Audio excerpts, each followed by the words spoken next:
هل أتى على الإنسان حين من الدهر لم يكن شيئا مذكورا إنا خلقنا الإنسان من نطفة أمشاج نبتليه فجعلناه سميعا بصيرا إنا هديناه السبيل إما شاكرا وإما كفورا إنا أعتدنا للكافرين سلاسل وأغلالا وسعيرا إن الأبرار يشربون من كأس كان مزاجها كافورا عينا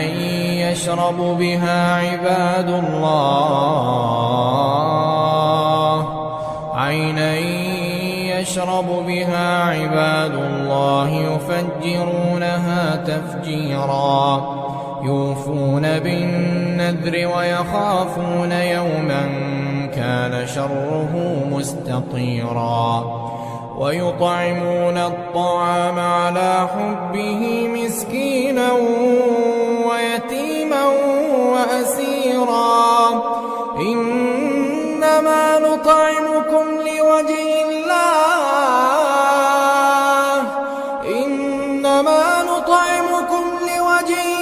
الله لا نريد منكم جزاء ولا شكورا إنا نخاف من ربنا يوما عبوسا قمطريرا فوقاهم الله شر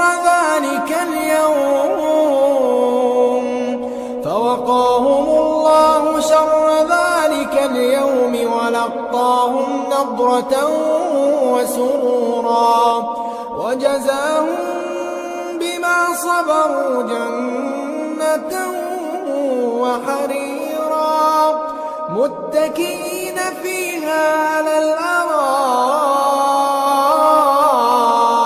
لا يرون فيها شمسا ولا زمهريرا ودانية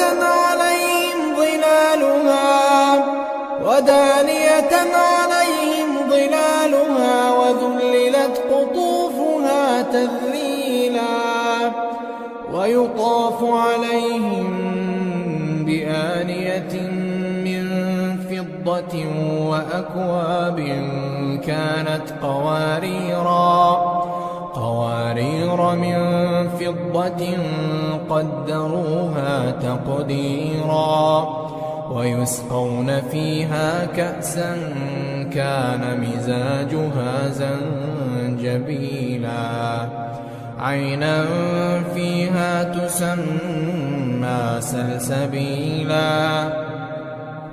ويطوف عليهم ولدان مخلدون إذا رأيتهم حسبتهم لؤلؤا منثورا وإذا رأيت ثم رأيت نعيما وملكا كبيرا عاليهم ثياب سندس خضر واستبرق وحلوا أساور من فضة وسقاهم ربهم شرابا طهورا إن هذا كان لكم جزاء وكان سعيكم مشكورا إنا نحن نزلنا عليك القرآن تنزيلا فاصبر لحكم ربك ولا تطع منهم آثما أو كفورا واذكر اسم ربك بكرة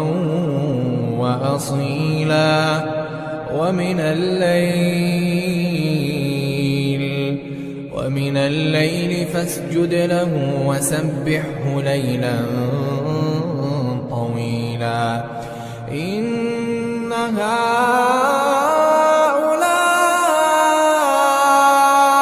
يحبون العاجلة ويذرون وراءهم يوما ثقيلا نحن خلقناهم وشددنا أسرهم وإذا شئنا بدلنا أمثالهم تبديلا إن هذه تذكرة فمن شاء اتخذ إلى ربه سبيلا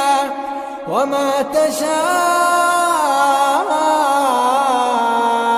إلا أن يشاء الله إن الله كان عليما حكيما يدخل من يشاء في رحمته والظالمين أعد لهم عذابا أليما.